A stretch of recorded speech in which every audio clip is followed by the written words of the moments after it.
They were very impressed, felt like that they'd gotten the information that they needed, so I commend you and the staff that was there working with that. Did a great job with them. Thank you. Thank you. Other board members? No, thank you for all you do. Mr. Chairman and board members, the next report is a construction and maintenance report. Mr. Daggett. Good evening, board members. Dr.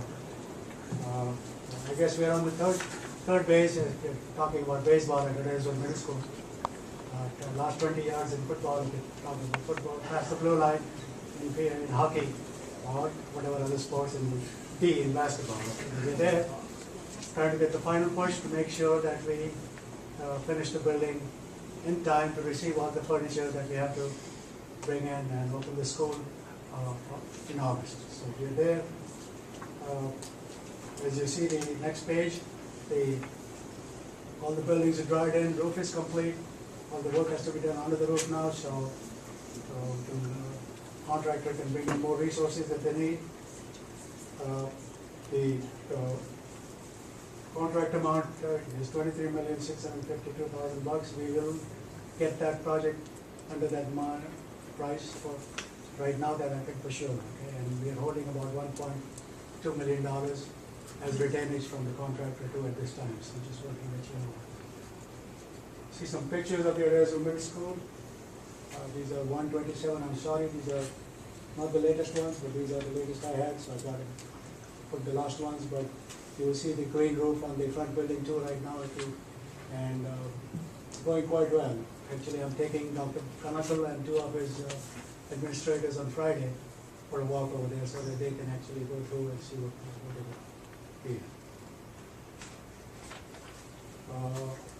Emerson Elementary School, again, with all the rain that we're there, we've been able to complete footings for the D&E wing. That is the right and the two right wings, and 50% of the C wing is complete too. That's the central admin wing. Gas line relocation is complete, and we are also relocating the water line as well as the sewer line, so we can finish the final second phase, phase 1B of the DMPs. Okay, so that's what we're working on right now.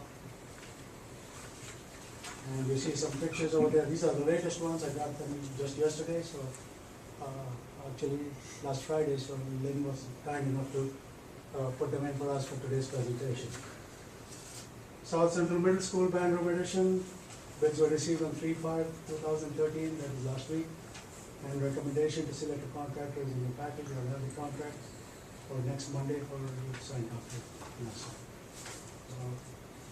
Any questions? Questions from board members? I do have, on Emerson, our expected completion is, our original plan was to be in the school sometime next year or the fall 2013. 14, 15 works. There's no problem meeting that, correct? I don't think so. Mr. Chairman, I have a similar question with Adairsville Middle School. With all the rain and issues that we've had, I know the answer to the question, but are we going to get in Adairsville Middle on time, Mr. Day? We will have classes in August. That means if I'm going to stay in a motel at Adairsville and take a 25. Is that the first day of school in August, Mr. Day? I guess first day in August. Yes, Yes, sir. Thank you. We do appreciate what you and your staff are doing. Y'all are doing a great job pulling this along. Thank you. Thank Ms. you. Sullivan. My youngest son still isn't convinced. He says until they're actually in there, he said, I'll believe it when I see it. So I keep pulling for you. Even I believe it. That's why I said I was on third base. I never said I was at home plate. When I say home plate, that will be the time you can move in. Ms. Sullivan will arrange for a time on Saturday so you can go see our school. Thank you very much. Leave her out of it. Mr. Chairman, board members, the final report this evening is the financial report from Mr. Hooper.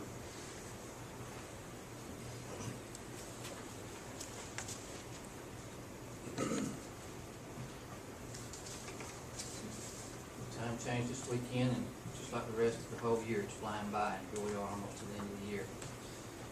We're 66.6% through the school year, and as far as our fiscal year fund-to-date report, on our ad valorem taxes, we have collected almost 96% of what we budgeted. So it looks like we're going to meet that that particular revenue item. Total revenues, there are no concerns from anything that we see falling behind. But for year-to-date, we are 75.4% collected of our budgeted revenues. So we're ahead of schedule, but don't forget that's just because of the seasonality of the ad valorem taxes. With our expenditures, instruction is at 65.49%, so we are running about 1% under budget in instruction, and that is the largest functional area that we have, so that's good news. Overall, our total expenditures year-to-date are at 64.96%, so we're about 1.5% under budget year-to-date. When you look at the fact that our revenue is coming in as projected and our expenses are running a little under, hopefully with that, when we get to the end of the year, again, we'll have better than expected news with regards to our budget deficit. The notes for the finance department, again, we're continuing to work on the 2014 budget. Again, as we usually do, we adopt in June, and I don't see any problem with that at this point. But again, we'll see as we go further. One of the things that happened during the past month that you need to be aware of was we was notified that the board share of certified health insurance premiums would increase for certified staff. It will go from $914 a month to $937 per month per covered employee. That doesn't sound like much for the remainder of the year, but it amounts to $90,000 roughly.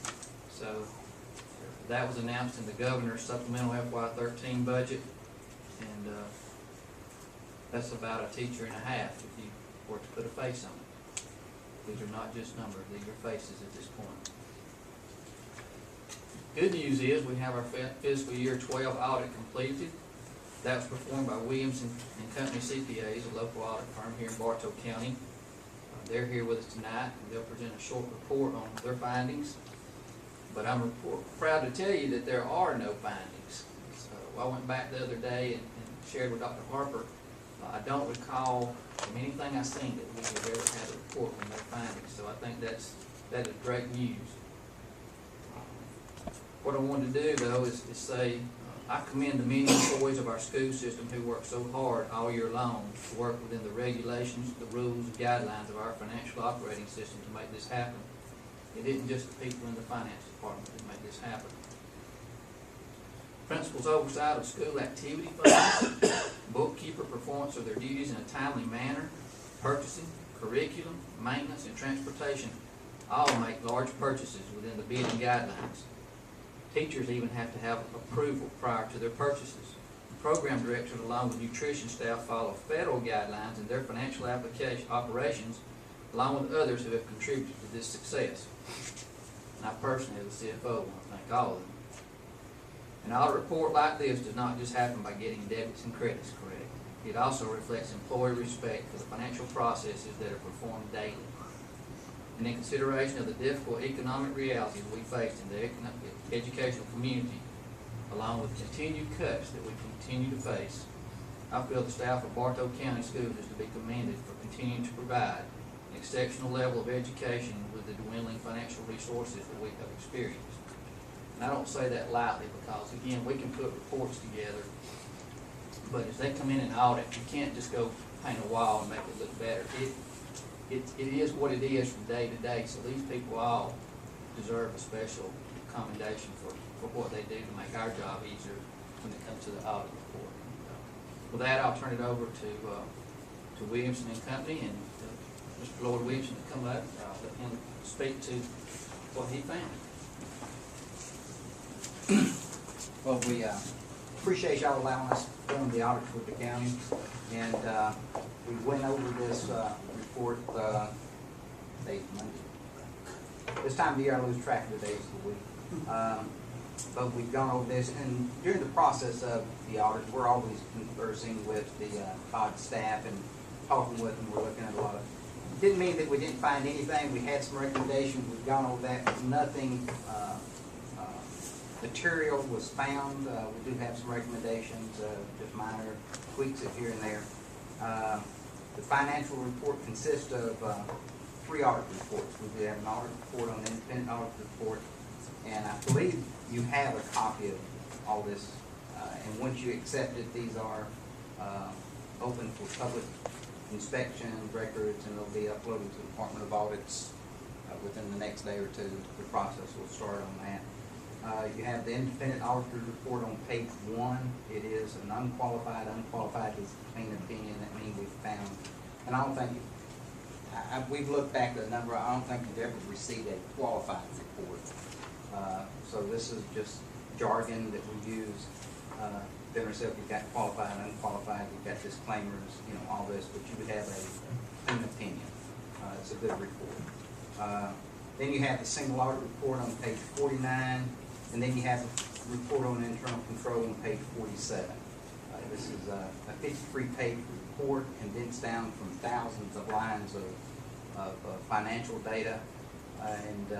So I'm trying to keep it short and brief. Don't want the alarm to go off here, but on page 1, it is a clean opinion. Page 47, you have no material weaknesses. A material weakness could be like you've had in the past where some items were missed on vouching of invoices, you weren't getting approval, it was, you know, you'd find a number of those occurrences. That could be a material weakness. We found no indication of that.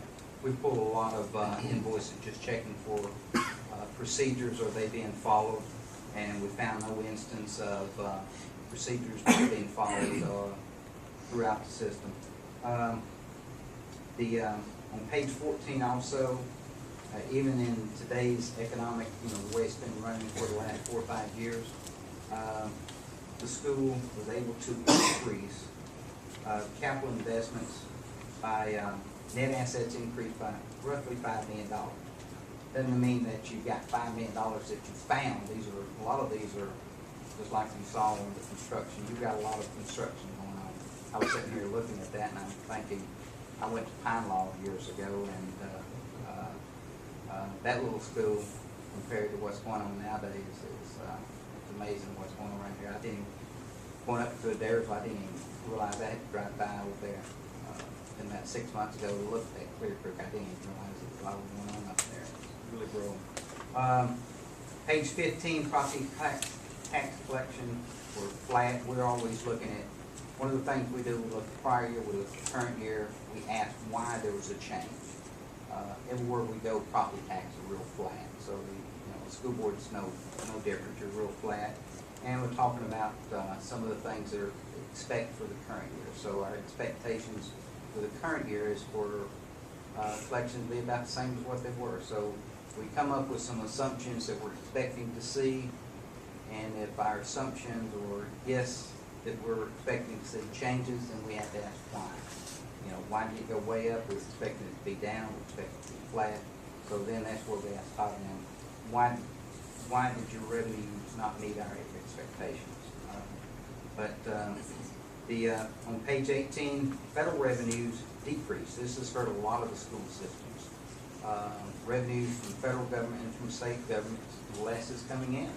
And that's what's happening to a lot of local governments, is you're collecting less money from outside sources, so you have to make up the difference from within somehow. But your federal revenues decreased by $1.6 million from 2011. On page 19, the school district, you put into place $17.7 million in capital assets. That's constructions, that's new buildings, new acquisitions, new schools. So there was an increase of $17 million from 2011 to 2012. The general fund exceeded its budgeted revenues. That means you budgeted X amount of revenues, and you actually, revenues coming in was $1.5 million more than you'd originally budgeted for. And that's on page 20. The school district also originally budgeted a $10 million loss. In other words, you expected to collect, and I'm just using round numbers, you expected to collect $100 million and spend $110 million. Well, you came under, your loss was not quite as much as you anticipated. It was really only $5.3 million, so that was a combination of extra monies coming in that you had not budgeted for and cut back of expenditures. So you were able to decrease the budgeted deficit from 10.4 to 5.3, which is hard to do a lot of times. On page, I don't know, I believe you have a handout where, I think this was included with there, was it, or was it? Oh, okay. Basically, we give all kind of local reports that they got trying to come up with this. Overall, like I said, for 2012, and I'm always working in the past. I never get to work in the current. Todd works in that. I'm always looking at the past. One of the things I saw up there was, you can't just look in the past for the present, and you got to look at the future. I'm always looking at the past. So, but overall, it was really a pleasant office to work with. The staff was real helpful on everything we asked for. We had no, and believe it or not, we do come into some cases where we ask for something and we can't find it. We don't know where it is. We have no. We run into that all the time. We really didn't have any problems whatsoever trying to just put together these financial statements for school systems when you're using 1,000 lines of data. That does get to be for asking itself. But overall, I think it was a nice report. Came together fairly quickly. Staff here working with Todd was very helpful, and if you had a chance to look at it, I think you've had this information for several days now, or have they? Okay. But if you get a chance to look at it, if you will email Todd a question that you have, if he can't answer it, we'll try to answer it, or you can send it to him. He can forward it to us. We'll be glad to try to answer any questions that you have on the areas. And I'm always getting up here in front of everybody after, you've got a 53-page, and then I say, do you have any questions? Well, I haven't had a chance to even look at it yet. So, but if you do have any questions now and or at a later time, I'll be glad to answer them then or now if I can. Any questions or comments? Again, Lord, we appreciate what you and your staff did. It was a great opportunity for us to see a very positive report, and I believe the understanding was that Mr. Hooper was going to give a contribution. Give a contribution to the school system. He was so excited. Sounds good. We're anticipating our revenues going up as a result of that. We always look very hard. We always come up with recommendations. I don't know when the last time we had an audit that we had no recommendations. I tell them, when we were sitting there, I said, look for something until we can recommend some kind of improvement. We don't try to find a finding. It has to come to our attention that something just, so it's not all that unusual for us to not to have a finding. It's, we 50-50, we'll find findings, but we'll always come up with something we'll recommend a little change on. But it's not, that's just what we do on that. So, but I think it was a very nice, clean audit, and enjoyed working here. Thank you so much. Mr. Williamson, thank you.